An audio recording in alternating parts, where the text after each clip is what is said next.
The journey here is more spiritual than actually physical. Every day when you start to awaken to the true essence of who you are, then you know that you're on a journey. You either stagnated, you either pausing, or you moving forward. It's not about the speed, it's about the direction.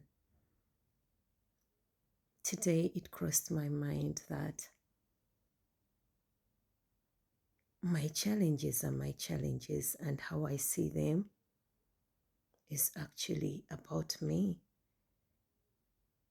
But the fear that surrounds everything is so much that when anything happens, you feel the need to reach out. We are so terrified that we question our own decisions. And I think that makes us the worst creations from our source or creator God. One person said that the greatest atheist is one who lacks belief in oneself. But how many are we out there who are questioning everything? You even start to question your values. You do something right, yet because you know the mind controller disagrees with it and has a few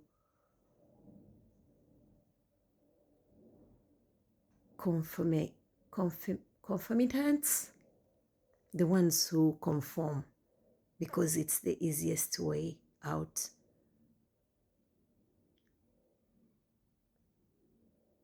You start to shake into it, and I'm starting to realize that it's not the amount of years we live, but it's the amount of life in those years.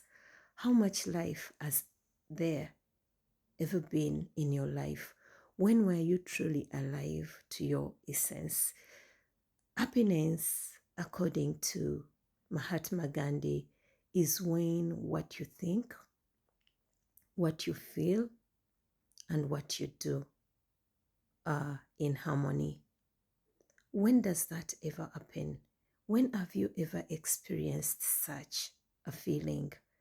When you're like, calm rain or sunshine, it is well. We are in a system whereby you have your own creation, and after creating it, somebody takes over the ownership. We are given life by God who created us from wherever we are created. And after that, somebody came to tell us how we should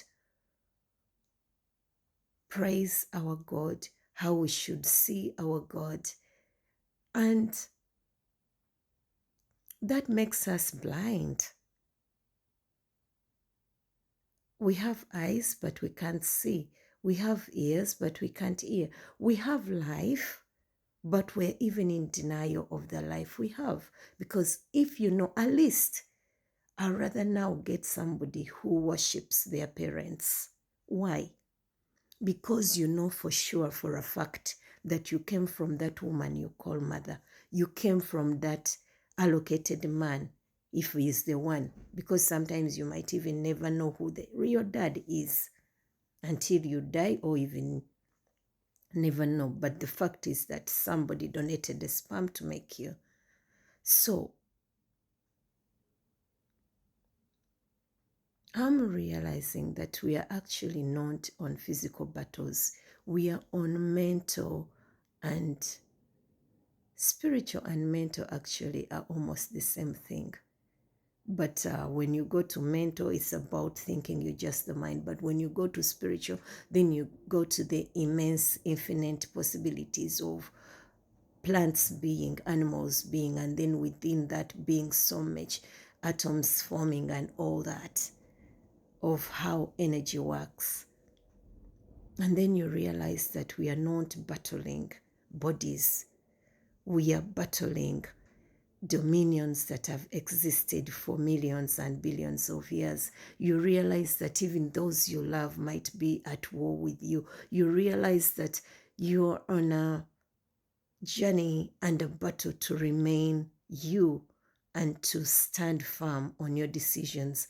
Otherwise, you'll be questioning everything that you do. And even when you know within your heart of hearts that what you're doing is the right thing to do, a corrupted relative, a corrupted lover, a corrupted anyone will corrupt you to think that you are wrong. Be confident enough to believe in life. Be confident enough to even risk being wrong. But when it's you're wrong, that means doing things your way. You might fail to the society of blind followers, but win in the kingdom of those who have become sovereign within themselves. A decision made with a good intention should stand. Right is right, even if no one is doing it. And wrong is wrong, even if everyone is doing it. What is wrong, what is right? Anything that goes against reality and the natural order of things, that is the night and day. Between that, we choose which is better and navigate life according to that. The more limited you are in your mind, the less you will contain. Create more space within yourself. Keep an open mind. The journey is to open up, is to create infinite, because we are infinite beings. I am here. I can go to America. I can go to France. How? When I think of Eiffel Towers, then I know I'm in France. But the mind only knows what has been exposed. That's why they say be here now. The only truth that is actually there is when you take a pause, breathe, and feel life and the force going through you. It will shake you, and you will know the immensity of being human. Have a lovely day.